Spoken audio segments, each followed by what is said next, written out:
Emberenge yeegaze buli lukya, emberenge eyongera kugaga, emberenge eyongera kugaga buli lukya. Eri tuli eri memba wannamu bamuttamu omuntu akasuka ebikompola abikuba banna abatabiriimu, ate nabo bagamba tugenda kujja naffe tukusesebbule kakati. So Saudi Aramco yeekubiddwa, Saudi Aramco, I miss you so much, that is my company. Ekubiddwa ARS Tanura bagikubye, bakomuledi bannange bwe twakolanga mu eyo company. I know what you're going through when nalekayo nga mukola. Yeah, but for the better. For the better. Nchidamu ekubiddwa for the better. Irani byeri mu kwonoona. Sente zaayo zennyini nnyini zezigenda obbitereza. Just watch that space. Ate naye kati kye neebuuza, bano ebikompola senga binaabagwako ki kye bagenda okuzzaako? Kubanga ono amubala. Omumerika tactic gyazannye bw'ati yagenze n'amuba bubi nnyo. Kati amubala launchers we ziri. Kati kyali mu kkola. Ono akasuka ebikompolo n'abala launchers. Bagenda mulumba olulumba era ntegenda kuddamu kasuka bikompola kubanga superiority yaye eri mu bikompola kyovola bakasuka naye binaamugwako agenda kukola atya. Let us watch that space. Bamuyita mu America yakugambye agala regime change, come rain come sunshine, agenda kumusesebbula akozinga regime change mu ggwanga lya Iran. Wavaawo ajja Uganda. Nkiddamu gwe baddako okunona we Uganda, all odds are showing these guys they are coming for someone. There are two people babanona ba Uganda babiri babanona mu Great Lakes region. So wetogera olunaku olwaleero nga sanctions zimaze okuyita. Yes, nabagambye coalition yazimbiddwa mu ggwanga erya Rwanda wakati wa Ingabire, Kayumba Namwasa, Jean Locke Habyarimana yazimbiddwa. So era bagenda kusinkana American Congress. Nakuga this is a replacement of Kagame Paul agenda kuvaako. Yes, ye ya Uganda weri wano, the chosen one, His Excellency Kyagulanyi Ssentamu Robert. Just tulinda time. So etwogera olunaku olwaleero companies eziwere 10 zikubiddwa sanctions mu ggwanga erya Rwanda. Pati nene zibatu mentioning zibadde 5 bazikubye sanction ziri era ne bayisa ne resolution nti company yonna ya America eddamu okukwatagana ne zino company bagenda kuwanga bagiragako. Waliwo yali yewaana omulina ka video ke mbadde mutambuza sanction kakati ogenda kakasa sanction wezikola. Nakugamba ono bamuyita mu America akukuripolinga paka wakwagalya paka walabira nti kati bannansi wano bali ready basobola okwenganga kino kye nakugamba nti gwe munna Uganda topakuka tebakuteeka ku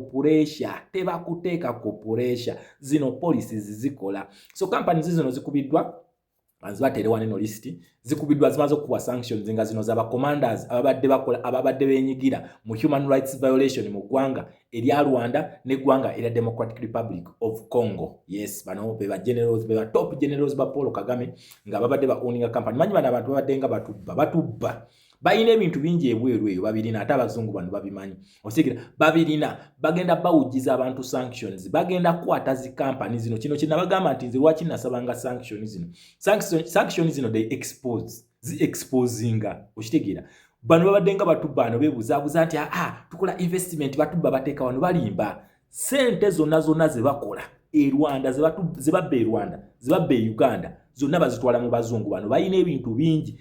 Njagala ebintu bino byonna babikwate tugende okulumba buno bufala nga bonna ku buzibu nga bwavu bugenda mu budde mu kyalo nabo bulishoke abaana babwe bawulire ku mbeera embi weefaanana bagenda kugiwulirako. Nkiddamu bagenda kuwulira ku mbeera embi weefaanana tebakyasobola bitunda kati ne babeera bafa tebasobola bitunda mu kati mujinzo gamba bajja kudduka babitunde tebasobola kubitunda kati tebasobola kubanga already babiteeka dda mu line bamala dda okubiteekako research ne bamanya nti kati bino investments z'abano nezo ze bakweka amanya g'abantu bano babimanyi kati bagenda bikwata bamala bikwata babisanctioning bamala bisanctioninga tugenda kufunda mu Uganda wano ne Rwanda tumala okufundayo we tumala okubugoba bagenda kudda mu kyalo n'abaana baabwe bagenda komba bagenda kulya ku nfuufu. Yes, kino kye nabagamba kati ndowooza mutegedde lwaki mbagamba nnyo nti nze neetaaga sanctions zino muzirabanga long term. It is a long term process but ekuwa ekinyusi kyennyini n'abaana baabwe bagenda kukaaba kati bo baali bamanyi nti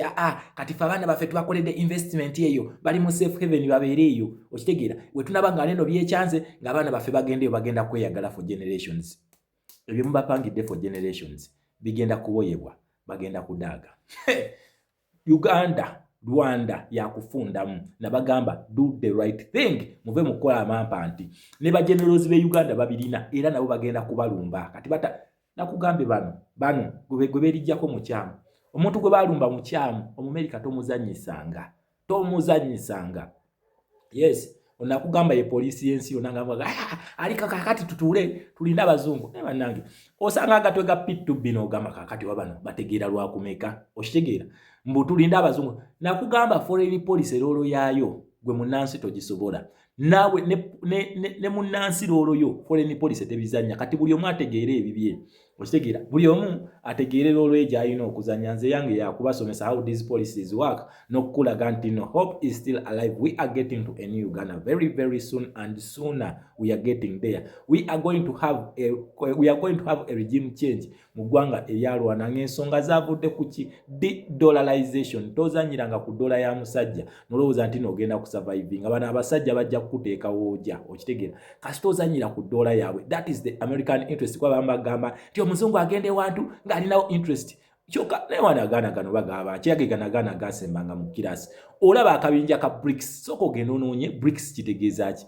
an economic bloc against the American dollar which is against the American interest. Nero kyo kisanga nga kikubuuza mu Uganda tebalinayo interest teri interest zibalina mu Uganda okitegera notunuli akabinja kannamu n'obuuza naamu kitegeeza ki okitegera it is a colonial bloc against the UK interests okitegera simple nnyo n'omanya nti kati ono interest z'abana abantu azikutteko atuse mu gaapo ey'okukola ki ey'okukuwa neera still osanga omuntu ng'ataddewo resistance awakanya gwe tebasobola kujjayo kubanga tebalinayo interest. Nakugamba ensi ze basinga okwetaaga ziri bbiri Congo na Uganda era kati tulaba nti Congo wetandise okugoba China ebyenfuna bya China bitandise okukola ki bitandise okudaagadaaga bitandise okutaakataaka nga batugamba nti kati lithium manyi lithium ono gwe bakozesa okukola ki okukola zi batteries ez'amasimu ez'emmotoka ezaki okitegeera bakozesa nnyo lithium oyo akati Felix Tshisekedi yabagambye bakulu kati lithium tusoose tuheltinze gundize export ye katuji heltinze musoke mulindeka abachina wano abachina bakaaba Felix Tshisekedi bino byenkugamba nakugamba nzi wano nkusomesa ekintu kyolaba nakusomesa ne gamba bijja kati just tubanga abayita mu revision nga tuyita mu buyisi kubanga ye situation gye tulimu olunaku olwalero tugenda mu New Uganda nkiddamu tugenda mu New Uganda. Come rain, come sunshine. Baneno batinkulia dana kugamba His Excellency Kyagulanyi baletea policies za tabu. I want to thank all Ugandans in diaspora. Thank you very much for the work you're doing for this our nation. One day you are going to be remembered. However, people are putting much resistance. You are in diaspora. What are you doing for this country? I assure you, what you're doing is more than what these people on the ground can do. So don't give up. Those protests that you're doing, those letters that you're writing, those offices that you're approaching, please, we are going to get a new Uganda and you will always be celebrated and remembered. So leave alone these dwarfs who are here that you're contributing nothing. I assure you what you're doing for this, our country, it is a very good and tremendous work for our country. That is why we are seeing everything, the sanctions, the everything. And by the way, you're not doing it for only Ugandans. You are partly helping the people of Rwandanese. You are helping Rwandanese at least to achieve their goal because it is us who started this and you joined the core. So, and it is us, the Ugandans, who are moving the hashtag saying Museveni and Kagame are the real M23. We are hitting it and we are getting results both in Uganda and in Rwanda. Thank you very much for the people in diaspora, wherever you are. Let us just keep pushing. Let us not stop. Let us not get tired. Let us not give up for a new and better prosperous Uganda. So thank you very much abantu mu diaspora. Mwebale nnyo mwebali ddala bannange ekintu kye mukola. Mwe mukola bino nkiddamu Uganda weeri mwe mukola bino ekyo tebakikulima nti waliyo ku ground yabikola taliyo. Zino sanctions ezitandise okuvuga e Rwanda nawa mwe mubireeta bino ate we munayongera okupushinga ne mu Uganda kigenda kitokota. Historically diaspora ejjako government. Ati ndowooza ekyo mukitegedde, that is who you are. Diaspora wano just tukola bukozi events naye mwe mujja ku government. Diaspora mwe musaba sanctions, mwe mukonkona ama office, mwe mutekawo protest, mwe mulabisa, mwe mukola buli kimu. Eno just tukola events tubeera tulindiridde nti kati event kije batuwadde nti kati event yagenda kulonda nga tugenda nga tuyingira front nga kati event ereesewo yakanoonya nga tugenda nga tukanoonya, and you are the same people who are sponsoring us ogenda mu kanoonya. You are the same people.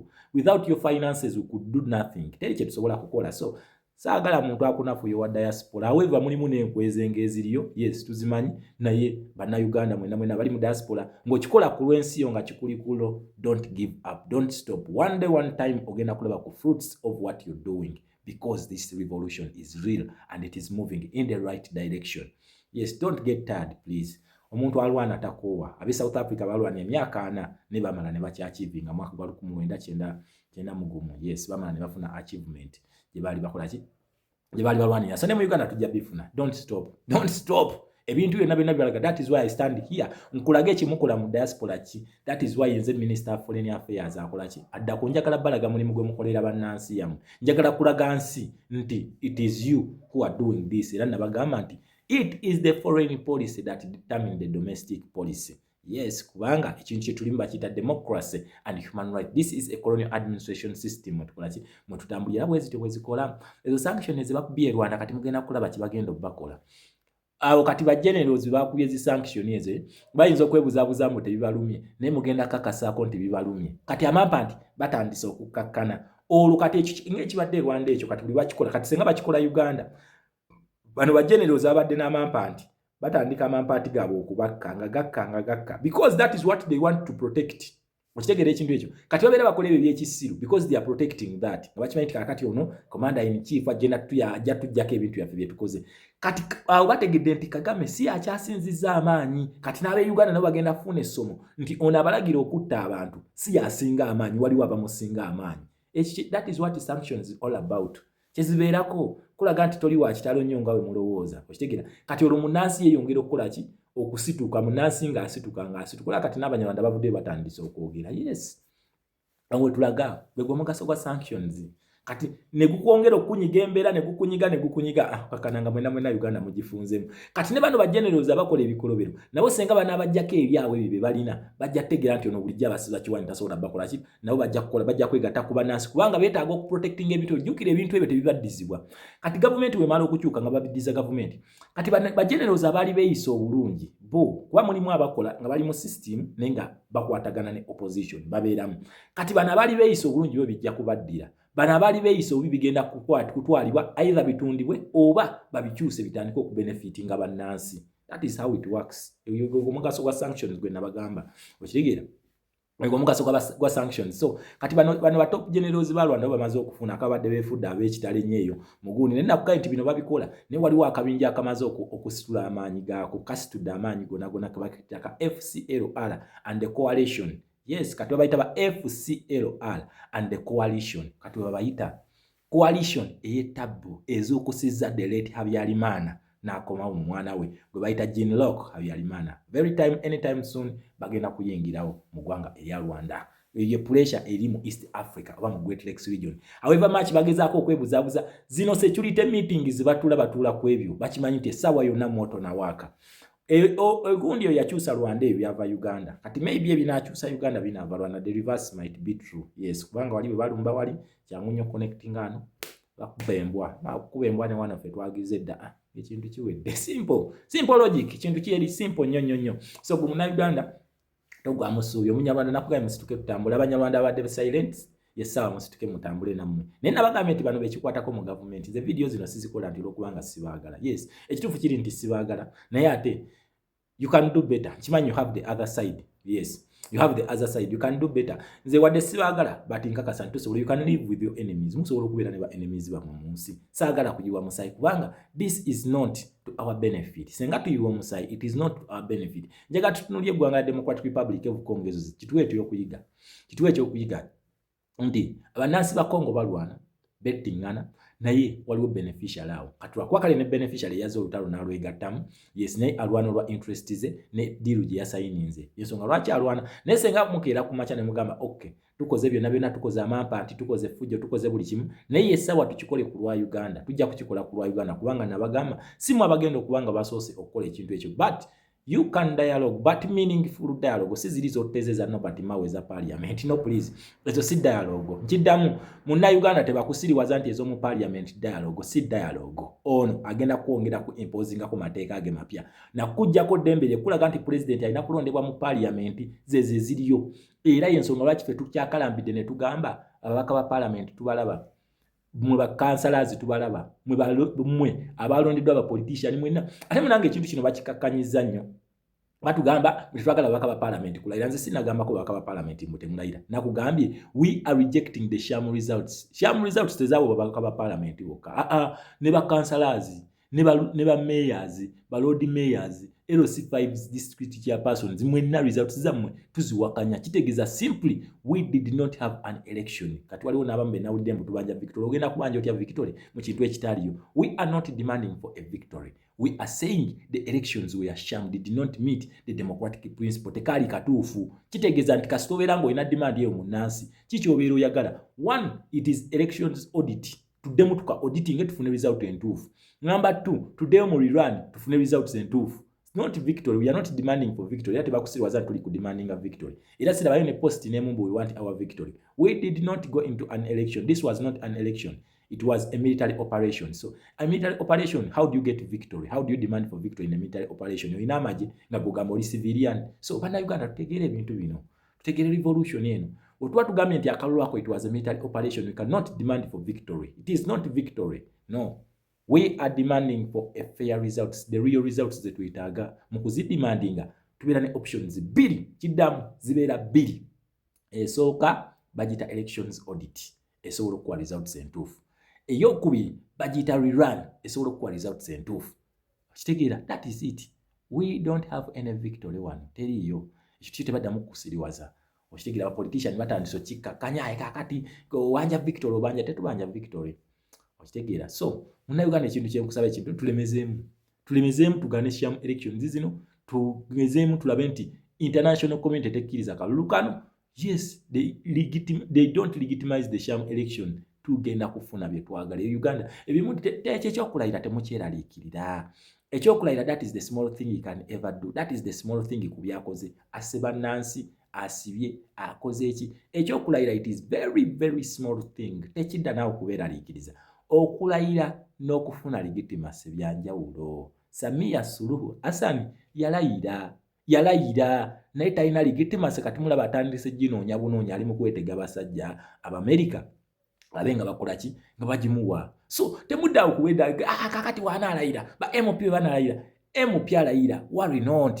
Eyo nkwezenge ebadde enkwezenge mwabalabye edda batandise okugenda mu dduwa zaabwe babano bali mu dduwa za Anita Amongo era yakugamba Anita Amongo si kizibu ekizibu ye Museveni era kyekyamututte mu dduwa beebu kakati nembuuza mu abadde basojja Shami mu Malende omukyalo no bino mubadde mwogerako mubadde mutwogera lwaki musirise okitegeera akugambye ye ekizibu kye si Anita Amongo nenga tumanyi nti omuntu omu kubasinza okunyigiriza bannansi n'okumanyira bannansi Anita Amongo ali omu ku bo. That is why ye muntu ali sanctioned. Okitegeera naye bano be mwalonze akugambye nti Anita Amongo si kizibu kyaffe ekizibu kyaffe ye Museveni. That is how shallow they are. These are the MPs you have. Bebo neki ekibeera kigira the revolution is exposing them. Eri mu kuba exposinga. Okitegeera. So ebyo temubitya temubyeraliikiri oba balayidde oba bakoze eki. Abo abaffe tebajja kulayira abagenda osigala ku mazima naye nga nze kyenkakasa wagenda kubaawo okulya n'okumba essowaani okuba leader of opposition. Okulayira n'okuba leader of opposition byanjawulo byonna buli kintu kye bakola it is a different process. They don't match each other. Tebikwatagana. Okitegeera. So bajja genda beerayize nga bo balayire. Egundi tuzze gavumenti nyingi mweziri nga bagenda ne beerayiza mu gavumenti. Okitegeera ne beerayiza. Kati bamala okwerayiza ki ekiddako awo wabeera ekikulu. Nakugamba eno revolution omala stage emu ng'ekuweddako kati osobola kugira bintu bibiri. Okulonda kyanjawulo, okusaba akalulu kyanjawulo, okulegitimizinga kyanjawulo, okugenda okulayira kyanjawulo, okuwa leader of opposition kyanjawulo. Okitegeera. So ebintu bino byonna byanjawulo tebigwa mu docket yemu. Wabula ffe tukola ki? Ffe ba revolutionaries tutunula ne tugamba ebadde enkwezenge bagitusindika mu kukola kino. Eyo noba ng'ogitegedde. Okitegeedde. And what do you have to do? Expose.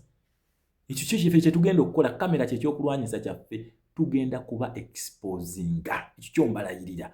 Mugenda kubeera ekisanja eki. Ate ne gavumenti ne weekyuka tugenda kakasa nti mmwe munnansi agenda kuba abategedde. Ekyo nkibalayirira.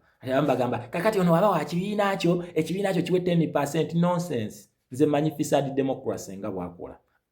Munnayuganda tebakusiriwaza. Olaba nene abantu abatono bana aba opposition. Abo be babeezawo gavumenti legitimacy. Abo abatono abo. So si bali abangi okitegeera bana abatono bano be bawa gavumenti legitimacy. So tebakusiriwaza Kivuga twabagambanga kulwaki temuva mu parliament basigala eri kakati ffe tuli batono mugambe bali abangi ng'ekibagezaako kuteeka mu mutwe nti their presence in parliament does not matter. Kati nobabuuza ani akola minority report, ani agikola? Minority report yeraga nti it was a fair debate, nti bire byateeseddwa naffe twadde tulina option way. That is called alternative view. Kitegeeza nti democracy amaakinze. Okitegedde ekintu ekyo? Nakugambye a true liberation starts with your mindset. Obwongo bwo kasita onaabusetting ogenda kulaba the reality. Omanyi luli tubadde nga tuli bawagizi ng'obeera n'ekibiina at heart nga n'ensobi z'ekibiina tokola ki? Toziraba. Nga toziraba.